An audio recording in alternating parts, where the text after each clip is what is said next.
most dangerous relationships don't start with red flags. They start with everything you've ever wanted.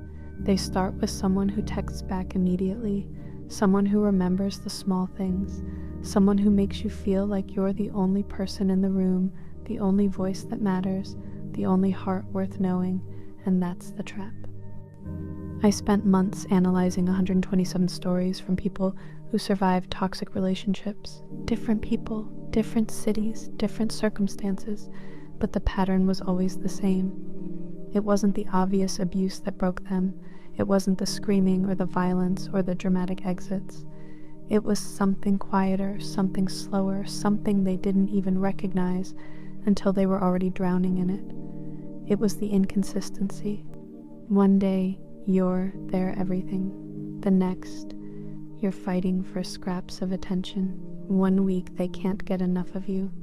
The next, you're wondering if you did something wrong just by existing. They pull you close with one hand and push you away with the other, and somehow you become addicted to the cycle.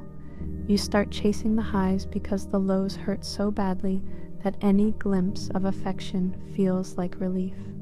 You tell yourself it's normal. Relationships have ups and downs, right? People have bad days. People get stressed. People need space.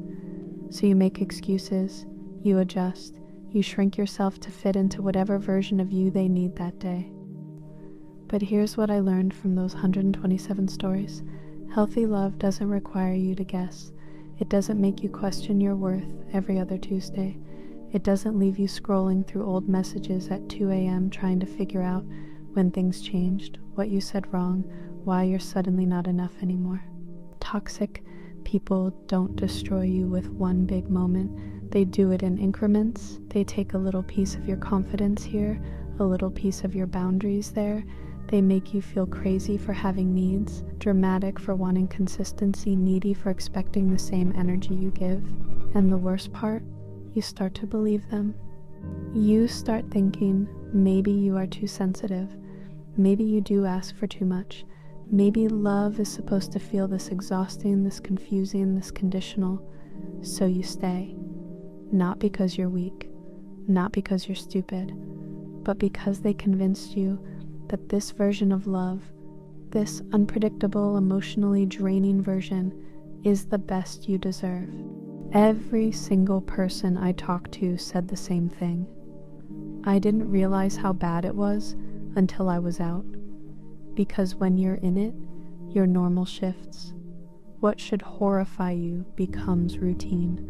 What should be a deal breaker becomes something you learn to live with. You normalize the silent treatment. You normalize the guilt trips. You normalize having to beg for the bare minimum. You normalize monitoring your words, your tone, your entire existence just to keep the peace. And slowly, you forget what you used to be like before them, before the anxiety, before the constant second guessing, before you started measuring your worth by how they felt about you on any given day. But here's the pattern that changed everything for me. Every person who got out said they didn't leave because they stopped loving that person. They left because they finally started loving themselves more. They left when the pain of staying became greater than the fear of being alone. Because that's what toxic relationships do. They make you so afraid of loneliness that you accept crumbs. They make you believe that something broken is better than nothing at all. They convince you that you won't find better, that no one else will want you, that you should be grateful someone tolerates your flaws. And leaving feels impossible, not just hard, impossible, because they didn't just take your time. They took your confidence, your sense of reality, your ability to trust your own feelings. They made you doubt everything, including whether you even have the right to be unhappy. So you stay longer than you should. You give more chances than they earned. You forgive things that should be unforgivable. And you tell yourself that if you just love them hard enough, patient enough, perfectly enough, they'll change. They'll see your worth. They'll finally become the person they were at the beginning, but they won't. Because the person at the beginning was a performance, a carefully crafted version designed to hook you. And once you're hooked, Once you're invested, once you've proven you'll stay through the chaos, they don't need to perform anymore. They can show you exactly who they are. And who they are is someone who needs control more than they need love. The pattern isn't complicated. It's actually devastatingly simple. They make you feel special, so you'll stay. Then they make you feel worthless, so you won't leave. They alternate between these two extremes just enough to keep you confused, keep you hoping, keep you trying. And the saddest part, you become a shell of yourself. You stop doing the things you love because they might criticize it. You stop seeing certain friends because they might get jealous. You stop speaking up because it might start a fight. You edit yourself down until you're just a reflection of what they want, and even then, it's never quite enough. 127 people, 127 versions of the same story, and every single one wished they had left sooner.